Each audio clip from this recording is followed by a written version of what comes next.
On April 26, 1986, the world witnessed an event that would forever change our understanding of nuclear power and governmental secrecy. The catastrophic explosion of Reactor 4 at the Chernobyl nuclear power plant not only released a deadly plume of radiation into the atmosphere, but also ignited a series of covert operations, missions so classified and controversial that they were intended to be erased from public memory. In the aftermath of the disaster, as emergency crews battled flames and radiation, Soviet leaders scrambled to manage not only the immediate fallout, but also to engineer solutions that protected the regime's image at almost any cost. For decades, the official narrative focused on the heroic efforts of the firefighters, the evacuations, and the long-term environmental impacts. Yet beneath the surface, a darker story unfolded. Secret military weather experiments, risky maneuvers to safeguard nuclear warheads, the deliberate poisoning of the food supply, and even unexplained phenomena that challenged the accepted version of the events. Today, we revisit and unravel these hidden chapters, revealing 5 chilling secrets that the Soviet government desperately tried to bury. These secrets illustrate not only the technological and scientific challenges of the time, but also expose a disturbing willingness to sacrifice human lives and the environment to preserve political power and control. Through the lens of history, and with the benefit of modern analysis, we examine each of these covert operations in detail, providing a narrative that is as much about human error and hubris as it is about the unimaginable lengths to which authorities went to conceal the truth.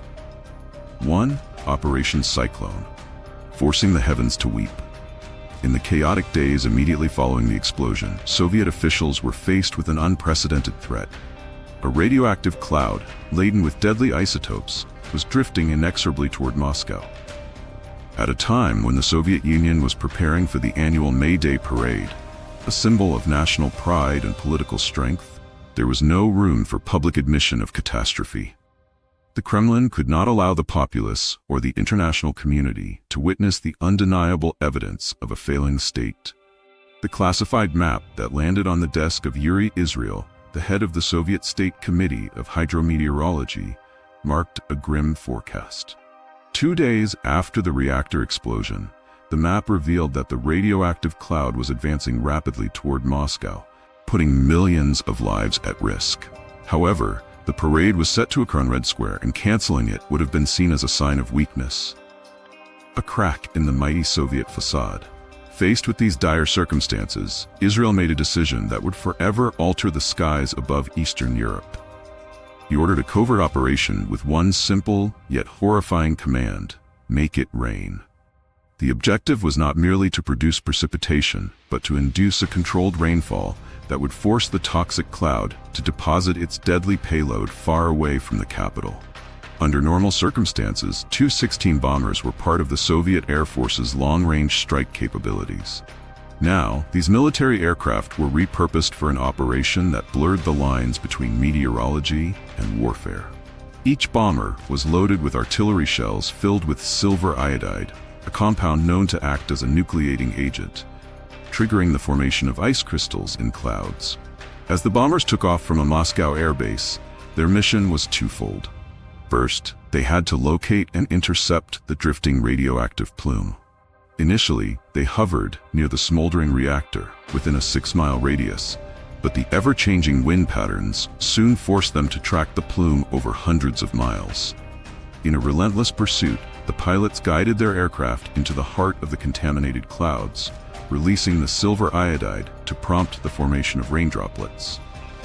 By 8 p.m. on that fateful day, a dramatic and terrifying transformation took place in the skies over Belarus. In the town of Narolia, just 30 miles north of Chernobyl, residents looked upward in bewilderment and horror. The heavens were streaked with unusual contrails, gray and yellow bands that signified the unnatural nature of what was occurring. Moments later, a thunderstorm erupted. Unlike any ordinary downpour, the rain was thick, heavy, and most chilling of all, black. This wasn't rain that washed away dirt and soot. It was radioactive precipitation. As the rain fell, it carried with it a toxic mix of radioactive isotopes such as cesium-137, iodine-131, and strontium-90. These substances, now deposited onto the ground, would linger for decades, contaminating the soil, water, and the bodies of those who lived there. While Moscow was spared the full brunt of this engineered disaster, entire Belarusian villages became inadvertent casualties. In a bitter exchange, the capital was preserved at the cost of sacrificing the health and lives of those living downwind. In the years that followed, the affected regions saw alarming spikes in cancer rates, genetic mutations, and other radiation-induced maladies. The official Soviet narrative would later deny that any such weather modification had occurred, but the legacy of Operation Cyclone is written into the scars left on the landscape and the long-lasting health impacts on the local populations. This operation remains one of the most controversial examples of a state willing to manipulate natural forces and human lives to protect its image. As the skies rained radioactive poison over Belarus, the silent witnesses on the ground captured the unfolding horror through a lens, each image a testament to the disaster's hidden truths. Number 2. The first photograph of Chernobyl, capturing the unimaginable under the shadow of secrecy. As news of the Chernobyl disaster began to spread, one of the first and most haunting images that emerged was a grainy, enigmatic photograph of the ruined reactor. Over time, this image became emblematic of the tragedy, a visual representation of the devastation that had taken place. Official accounts have long credited Igor Kostin, a daring photojournalist, with capturing this iconic moment. Yet the reality of that day was far more complex, and the true story behind the first photographs remained shrouded in mystery and classified secrets. In the early hours of April 26, 1986, while the world was still slumbering, two men found themselves thrust into the heart of a nuclear nightmare. Igor Kostin, known for his fearless approach to journalism, managed to secure a position near the disaster site, where he captured images that would later define the world's perception of Chernobyl. However, another photographer, Anatoly Raskazov, was also on the scene. His role just as critical, his contributions equally significant, but ultimately lost in the corridors of state secrecy. In a helicopter that barely maintained an altitude of 650 feet above the burning remains of Reactor 4, Raskazov leaned perilously out of the window, capturing what he hoped would be a definitive record of the unfolding disaster. Yet, the extreme levels of radiation proved too much for his equipment.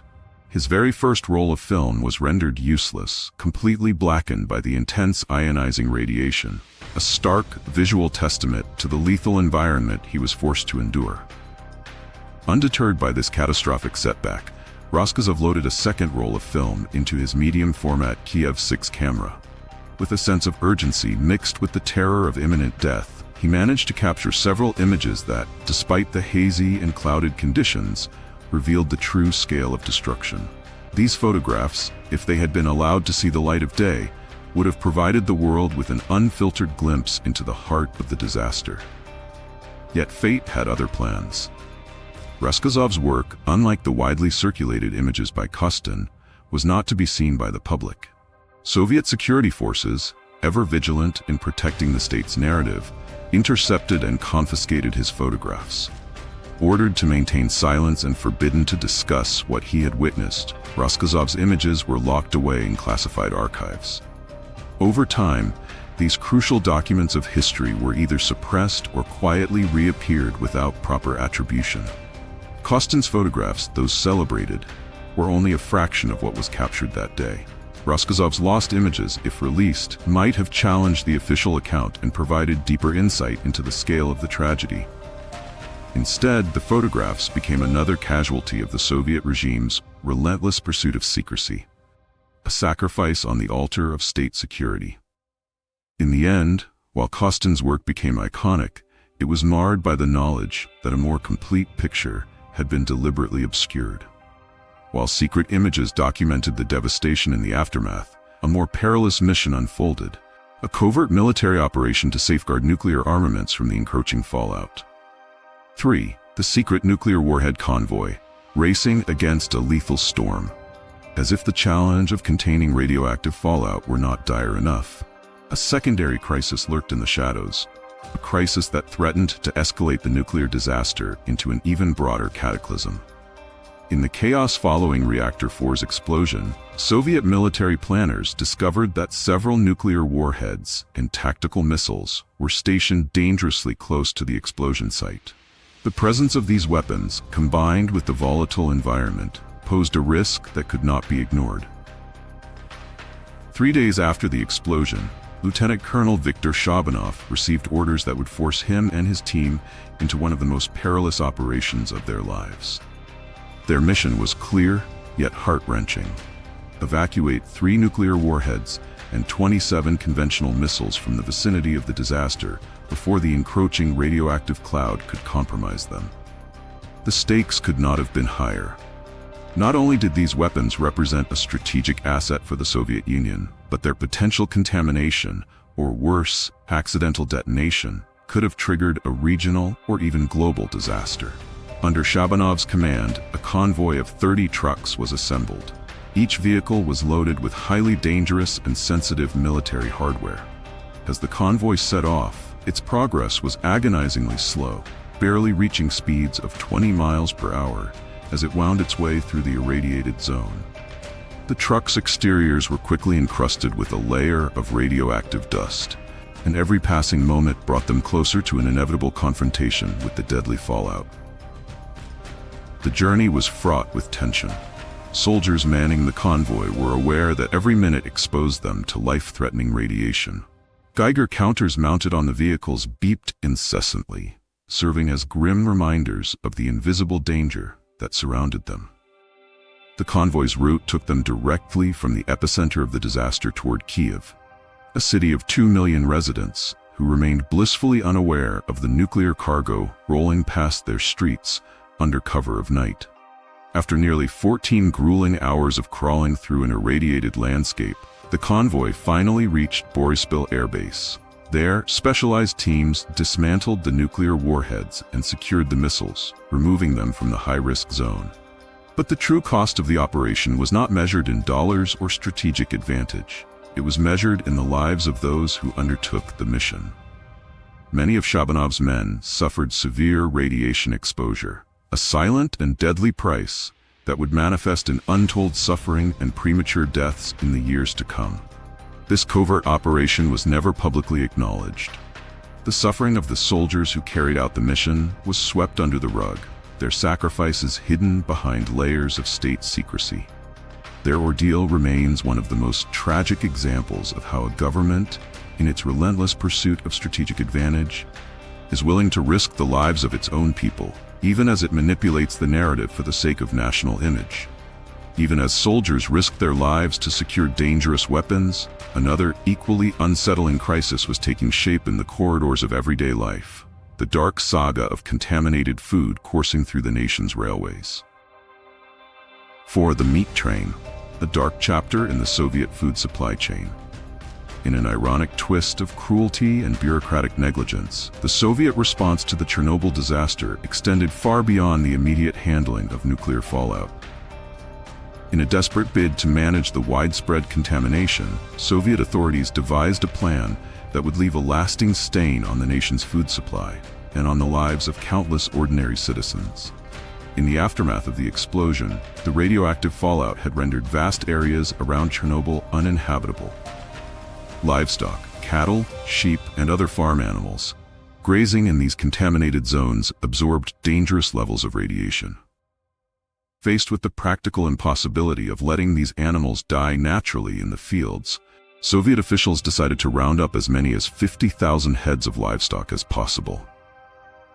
But instead of isolating these animals to prevent further contamination, the authorities ordered their mass slaughter. The idea was both chilling and bizarre. Process the radioactive animals in factories, mix their meat with uncontaminated products, and dilute the levels of radiation until the food was deemed safe for consumption. This macabre plan was implemented with ruthless efficiency. One of the most disturbing outcomes of this plan was the emergence of what came to be known as the meat train. In the summer of 1990, in a remote rail yard in the northern Ukrainian town of Pisht, a set of broken, refrigerated train cars sat idle, yet laden with a cargo that no one wanted to claim. Inside these cars were 317 tons of radioactive meat, a toxic byproduct of the slaughter and processing of contaminated livestock. Local officials and workers were caught in a bureaucratic nightmare. At each station along the rail network, regional authorities, equipped with portable Geiger counters and dosimeters, would inspect the train. Almost invariably, the radioactive meat was rejected. The contaminated freight became a rolling symbol of a government strategy that was both desperate and profoundly misguided. For nearly 4 years, the train made its way from station to station, a veritable odyssey of radioactive waste. Each new stop brought with it the same scene. Officials with furrowed brows and trembling hands, forced to decline the shipment due to radiation levels that far exceeded any safe limits.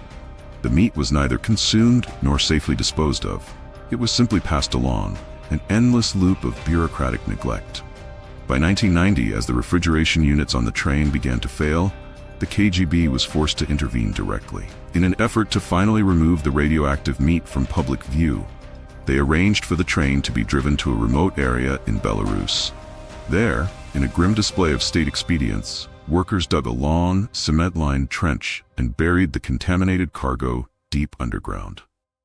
The meat train thus became a dark footnote in the history of the disaster, a testament to the lengths to which the Soviet Union went to hide the consequences of its own actions. The fallout from this operation extended beyond the immediate disposal of the meat.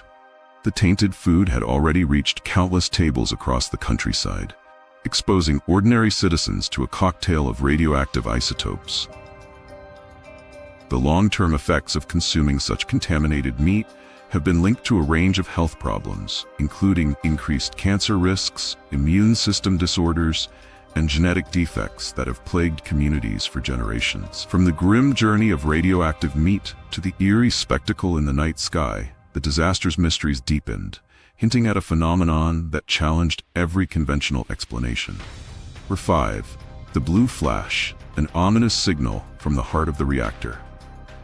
Among the many mysteries that continue to surround the Chernobyl disaster, one phenomenon has both baffled and haunted eyewitnesses and experts alike: a brilliant blue flash that lit up the night sky in the moments following the reactor's explosion. For decades, the official explanation was straightforward. The blue flash was merely a byproduct of a steam explosion triggered by the reactor's catastrophic failure. However, a growing body of evidence suggests that this enigmatic burst of blue light might have been something far more ominous. Eyewitness accounts from that fateful night describe a flash of blue light so vivid and intense that it seemed to momentarily outshine the darkness. One local fisherman, standing only 1,600 feet from the reactor, recalled hearing not one but 2 distinct blasts, each accompanied by a dazzling blue flash that cut through the night. Such descriptions have led some researchers to question the official narrative of a mere steam explosion. In recent years, nuclear physicists have revisited the incident with fresh eyes and advanced analytical techniques. Among them is Dr. Lars Erik de Geer, whose research into the isotopic composition of the fallout has raised unsettling questions. Traces of xenon-133, a radioactive isotope typically associated with nuclear detonations, were detected over 230 miles away in Russia. This finding has led Dr. de Geer and his colleagues to propose that the blue flash might have been the signature of a small-scale nuclear detonation within Reactor 4. A nuclear detonation would suggest that, in addition to the well-known steam explosion, there may have been a momentary, uncontrolled nuclear reaction, one that could have dramatically increased the scale of the disaster. The blue flash has since become one of the most hotly debated aspects of the Chernobyl disaster. Skeptics, however, maintain that the phenomenon can be fully explained by the physics of Cherenkov radiation, a blue glow produced when charged particles, such as electrons, travel faster than the speed of light in water or other media.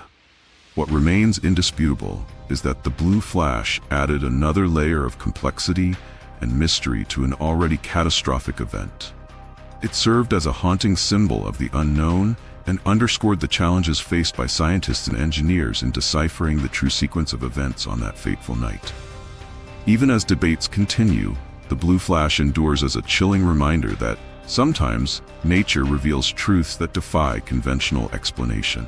The secrets detailed above, the engineered rain of Operation Cyclone, the lost photographs of a nuclear disaster, the desperate nuclear warhead evacuation, the odyssey of the radioactive meat train, and the mysterious blue flash, represent more than isolated incidents.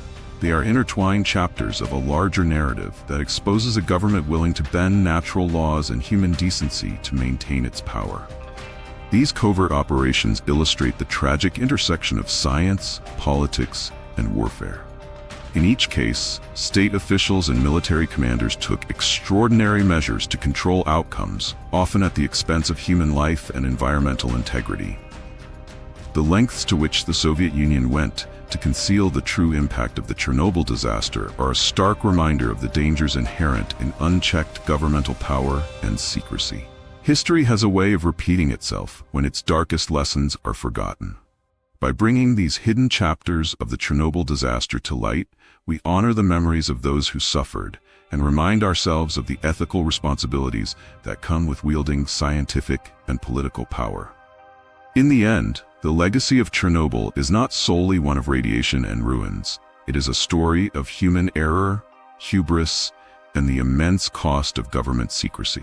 It serves as a timeless reminder that the pursuit of truth, no matter how difficult or dangerous, is essential for preventing future tragedies.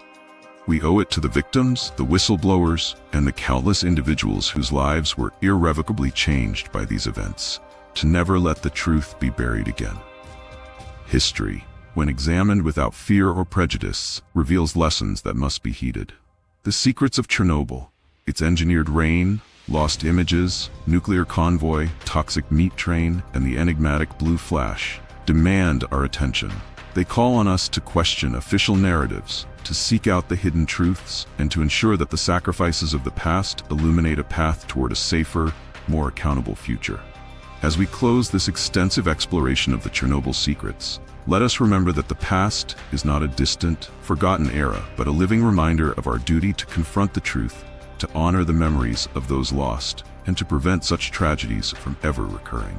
May these stories remain a beacon of caution and a rallying cry for transparency and justice in a world sparse. Thank you for joining us on this journey through one of history's most harrowing episodes. This is Freak Files channel that bring dark history and horror story to life via documentary. And remember, truth, however deeply buried, always finds its way to light.